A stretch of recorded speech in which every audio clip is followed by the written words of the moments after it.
Mamma, या संडेला वीरेनला बघायला मुलीकडची माणसं येणार आहेत ना? वीरेनला बघायला नाही, स्वतःची मुलगी दाखवायला आणताय तिथे. तुझ्या आईच्या फारच मागे लागलीत ग ती मंडळी. मग मी म्हटलं चला येत्या रविवारी कार्यक्रम उरकून टाका. मम्मा हे तू बेस्ट करते हा. स्वतः जातीनं लक्ष देते वीरेनच्या लग्नामध्ये. म्हणजे त्याची बायको कशी असावी कशी नसावी, नाहीतर आमच्यासारखी गोड चूक व्हायची.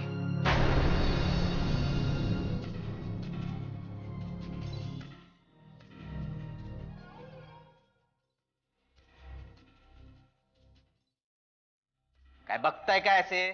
आला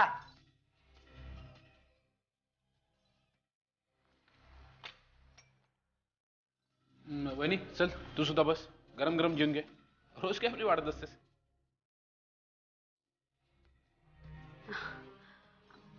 महेंद्र, डोंट यू नो, ही टिपिकल मिडल क्लास ॲटिट्यूड आहे.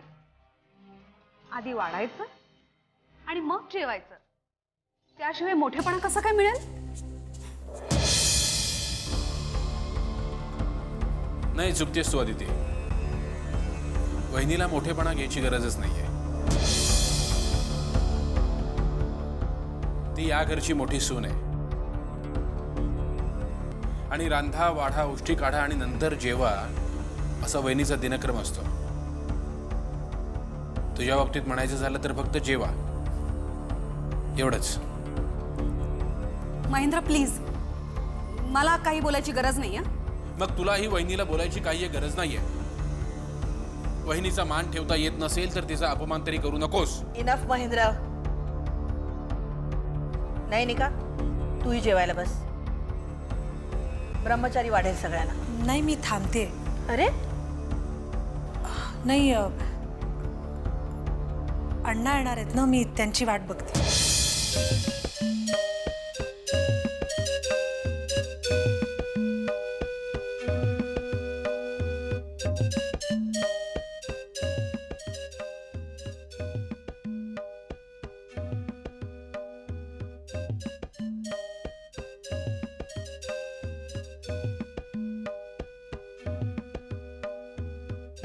हा विषय आत्ता काढायची काही गरज होती का तुला?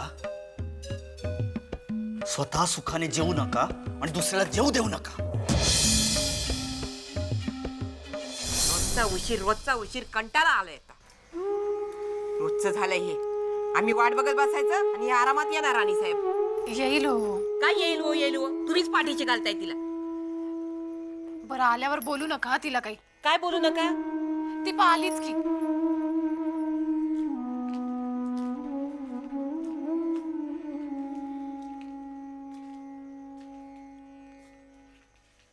काय बघतीस माझ्याकडं? सॉरी बोलले ना ग. सॉरी, बोलण्याच्या नादात भानच नाही राहिलो. एवढं भान अर्पेपर्यंत कोणाबरोबर बोलत होतीस ते चांगलं ठेवाय मला. असू द्या की, म्हणते ना ती सॉरी. आता सोडा ना. हे बघ अनु, उद्यापासून उशीर होणार असेल तर सांगून जात जा. मी घरातनं जाताना ठरवत नाही उशिरा येऊया म्हणून. अचानक बेट ठरला. म्हणून गाव उंडारायला गेलीस तू? इतक्या उशिरापर्यंत कोणाबरोबर भटकणं शोभतं तुला? कुणाबरोबरही नव्हते फिरत मी. ते तू मला सांगू नकोस. तू कुणाबरोबर गेली होतीस, कुठं गेली होतीस हे समज ठाऊक आहे मला. तुला कसं काय ठाऊक? निरंजन आला होता, त्यानं सांगितलं समज. ते इरेन बरोबर हिंड फिरणं आता सोडून द्या. गावात बाबरा झाला ना तर लगीन होणार नाही तुमचं. अहो आई, शहरात मुला मुलीत अशी मैत्री असते आणि चुकीचं नाही हो त्यात काही. तू तिच्या बाजूने बोलू नको ग. हे शहर नाही गाव आहे. तसं नव्हतं म्हणायचं मला, पण वीरेन खरंच चांगला मुलगा आहे. हो ग, खरंच किती वेगळे आणि आधुनिक विचार आहेत त्याचे. हो असू दे, त्याच्याशी आपल्याला काही देणं घेणं नाही. हा, ज्या गावाला आपल्याला जायचं नाही ना त्याचा रस्ता कशाला विचारायचा? ही नसती स्वप्न बघत जाऊ नको, पस्तावशील.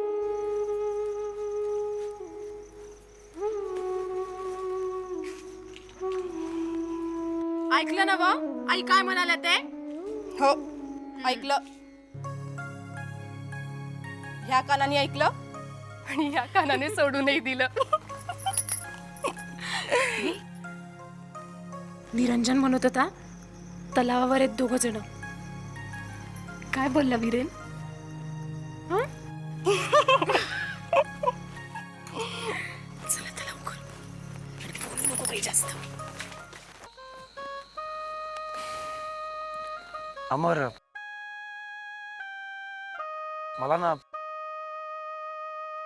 आता ना आयुष्यात सेटल व्हावं असं वाटतंय. आलंय माझ्या लक्षात. तुझ्यासारख्या शूर सैनिकाला अनुपमासारखी झाशीची राणीच आवडणार, बरोबर ना?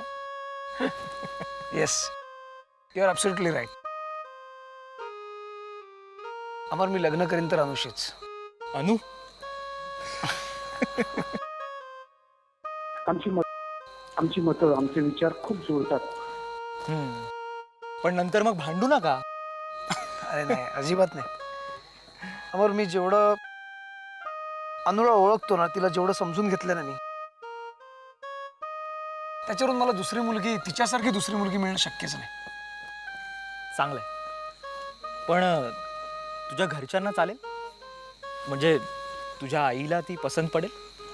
का नाही? पण अनुपमाविषयी त्यांचं मत फारसं चांगलं नाहीये. हा, आय नो. पण काही प्रॉब्लेम नाही रे, होईल, आई तयार होईल. चला, म्हणजे माझ्या लग्नानंतर तू लग्नाला तयार आहेस तर? येस. मग आता विरेन, लग्न करूनच परत जाणार आहेस तू? अरे नाही, एवढंच नाही. सध्या मला अण्णांसाठी जावं लागेल परत मुंबईला. मग येईन ना पुन्हा, आणि मग ऑफिशियली घेऊन जाईन तिला. ये होईना बात. अनु, चांगलाय. आव मी काय म्हणते, म्हणा की. तुम्ही त्या अनुला लई मोकळीक देऊन सोडले बघा. अशानं ती पोरगी डोक्यावर बसल. पोरीचं लगीन कसं होणार याची लय काळजी आहे मला. माझ्या काळजात तो बास, चेष्टा बस झाली. तुमच्या असल्या लाडानच बिघडली आहे ती पोर. बिघडली म्हणजे नेमकं काय झालं मला सांगा. एका दिवस मैत्राबरोबर बसली गप्पा मारत, तर का आकाश काय खाली कोसळणार आहे का? येस येस, नेहमी तिच्या बाजूने बोलताय तुम्ही, मग ती माझ्या शब्दाला काही किंमतच देत नाही. वयात आलेल्या पोरीच्या वागण्याला काही दरबंद असायला हवा का नको? 101% बरोबर बोलला. धरबंद पाहिजे म्हणजे काय, धरबंद पाहिजेच. पण तो कसा पाहिजे? स्वतःच्या मर्यादा स्वतःनं घातून घेतल्या तरच शांतपणा असतो. म्हणजे आपण एखादी गोष्ट दुसऱ्यावर लादली की ते त्याला आवडत नाही, मग तो काय करतो? बंड करून उठतो. आता मला सांगा, या बंडाची बीज आहेत, ही पेरलीत कुणी? आपणच नव्ह. मला हे तुमचं तत्वज्ञान काय समजत नाही. मला एवढंच समजते, ती पोर काल रात्री उशिरा घरी आली आणि तिला दम भरायला पाहिजे. ठीक आहे, तुम्ही म्हणताय ते दम भरतो. कसला दम भरतो बघा. उद्या उद्या नाही, आत्ता आत्ता या क्षणी माझ्या समक्ष. घाबरतो का काय? बाप आहे मी तुझा. भरतो ना. अनु बेटा, असं नाही, आवाजात जरब पाहिजे. जरब हा, बघा आता. अनु बेटा, इकडे. आले आले.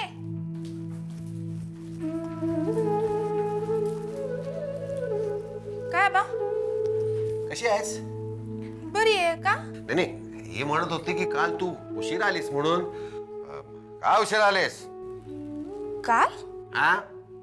हा, ते काय झालं, मी मंजूकडे गेले होते. येताना वाटेत ना मला विरेन भेटला.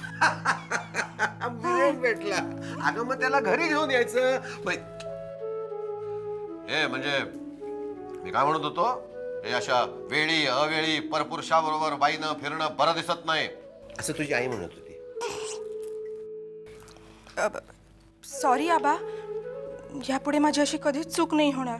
खबरदार तसं केलंस तर. बस, तुम्ही बाप बेटी मिळून नाटकं करा. मी मारल्यासारखं करतोय, तू रडल्यासारखं कर. तुमची नाटकं माझ्या लक्षात येत नाहीत वय. पण एवढं लक्षात ठेव, त्या घरात जर गेलीस ना तर आयुष्याचं नुकसान होईल बघ तुझ्या. आता हसतीस, मग रडायला लागल आयुष्यभर. तुझ्या काळजीपोटीच बोलतेय मी. आम्ही तुला नाही हसत होत ग. मला माहितीये तुला माझी काळजी वाटते म्हणून तू बोलतेस. आणि तू जे काही सांगतेस तेही खरंय, हेही पटतंय मला. पटतंय ना व? पण ते इरेन पासून 4 हात लांब राहा. ते पोरग तसं बरं आहे, पण त्याची ती आई, तुला एक सांगू का मी, ह्या जगात शेराला 1.25 शेर कधी ना कधीतरी भेटतोच. माझ्यासारखी सून नसेल मिळाली ना त्यांना अजून. आणि हे बघ, तूच मला सांग, सुनेने सासूचा आदर करायला पाहिजे की नाही? करेक्ट, मग सासूनेही सुनेला आपल्या मुलीसारखं वागवायला नको का? बरोबर. आणि आपल्या घरातल्या ह्या संस्काराची जाणीव मी एक दिवस त्यांना नक्की करून देईन. मी जाऊ का बा? हा, येते हं. काय म्हणली हो ही? ती म्हणाली आईनं आईसारखं नसावं, सासूसारखं असावं, आणि सासूनं सासूसारखं नसावं, आईसारखं असावं. म्हणजे सुनेला असं वाटावं की आपली आई सासू आहे, आणि सासूला असं वाटलं पाहिजे की आपली पोरगी सून आहे, आणि सुनेला वाटलं पाहिजे सासू काय बोलतात कोणाला माहिती. मॅडम, काल CM साहेबांबरोबर माझी मीटिंग झाली. त्यांनी तुमचा विषय काढला होता. ते म्हणाले की निवडणुकीच्या ऐन तोंडावर ही अशी घटना घडणं हे पक्षाच्या दृष्टीनं आणि तुमच्याही दृष्टीनं हितावह नाही. समजतंय आम्हाला. असं काही घडेल अशी पुसटची कल्पना सुद्धा नव्हती आम्हाला. तसं असतं तर मग विद्याचा त्याच वेळेला मी कायमचा बंदोबस्त केला असता. नाही, पण अजितराव, नाव काढू नका त्याचं. त्याच्यामुळे आमची सगळी राजकीय प्रतिष्ठा धुळीला मिळाली आहे. काय गरज होती त्याला हे असले धंदे करायची? बरं, केले ते केले, 4 चौघात त्याची शोभा होऊ नये याची तरी निदान दक्षता घ्यायची नाही. तेही नाही केलं त्यांनी.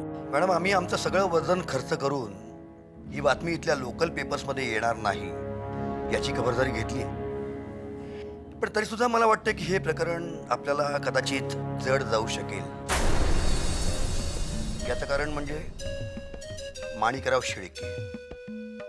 गेली कित्येक वर्ष या मतदारसंघातून तिकीट मिळावं म्हणून हा माणूस धडपडतोय. तो सुद्धा काल CM साहेबांना भेटलाय.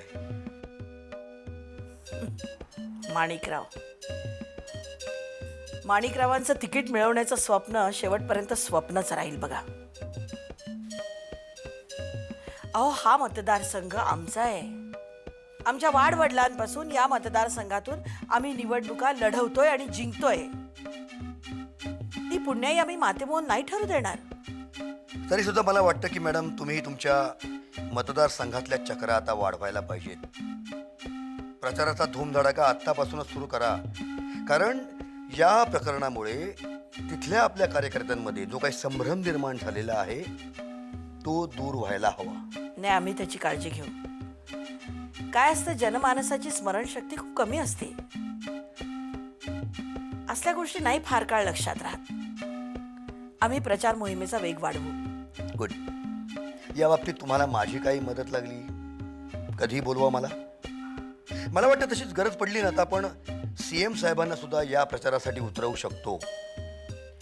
काही झालं तरी हा मतदारसंघ तुमच्या ताब्यातून सुटता कामा नये. नाही प्रतापराव, नाही. हा मतदारसंघ आमचा बालेकिल्ला आहे आणि शेवटपर्यंत तो आमच्याच कडे राहणार.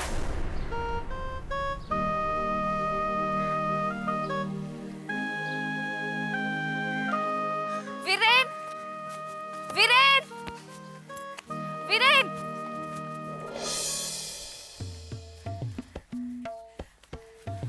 माझं तुमच्याकडे काम होतं. काय?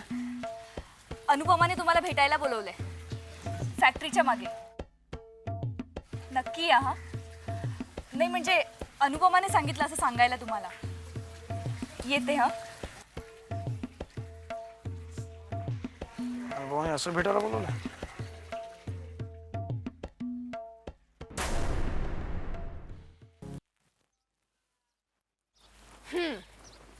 मग काय म्हणत होत्या आई? काही नाही ग, नेहमीच आपलं. काल मी उशिरा आले ना म्हणून आबांना ओरडायला सांगत होती. आबा आणि तुला ओरडणार झालं म्हणजे मग बघायलाच नको कोणी. असं नाही ग, आईची काळजी समजते मला. माझं सगळं चांगलं व्हावं असं तिला वाटतंय, यात काहीच चूक नाहीये. पण मी वागतेय ते चुकीचं नाहीये हे तिला कोण समजावून सांगणार?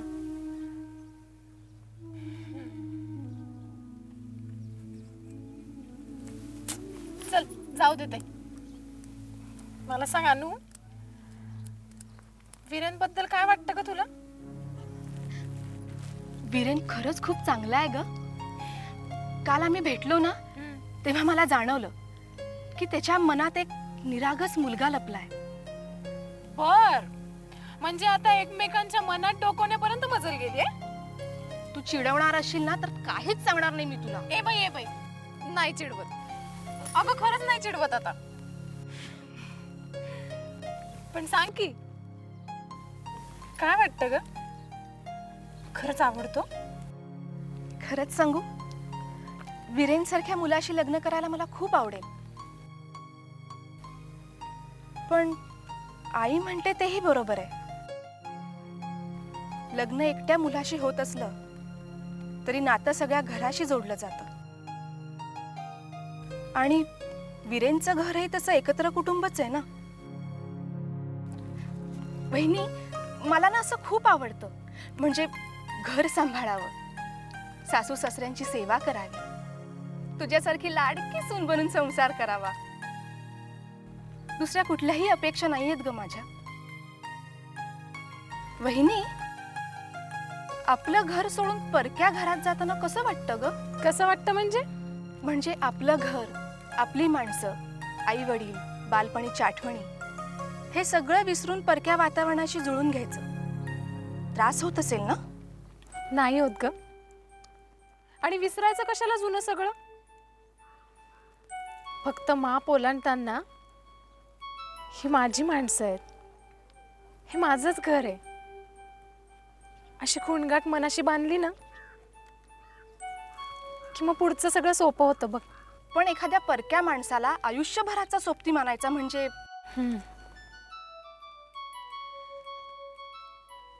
तिथे वाटते बाई मनाला जराशी हुरहुर. पण नवरा चांगला असला ना की मग सासरची माणसं जरा वाकडी वागली तरी चालून जातं ग. कारण त्यांच्या वागण्याची कसर तो आपल्या चांगुलपणानं आणि समंजसपणाने भरून काढतो ना. नवऱ्याचं प्रेम असलं ना अनु की मग आपण कुठल्याही संकटांना आणि कशाही माणसांना हसत हसत तोंड देतो बघ. पण तीच जर उणीव असली तर मग विद्यासारखं होतं. तिचा नवरा किती तुसडेपणाने वागतो ग तिच्याशी, किती अपमान करतो ग तिचा.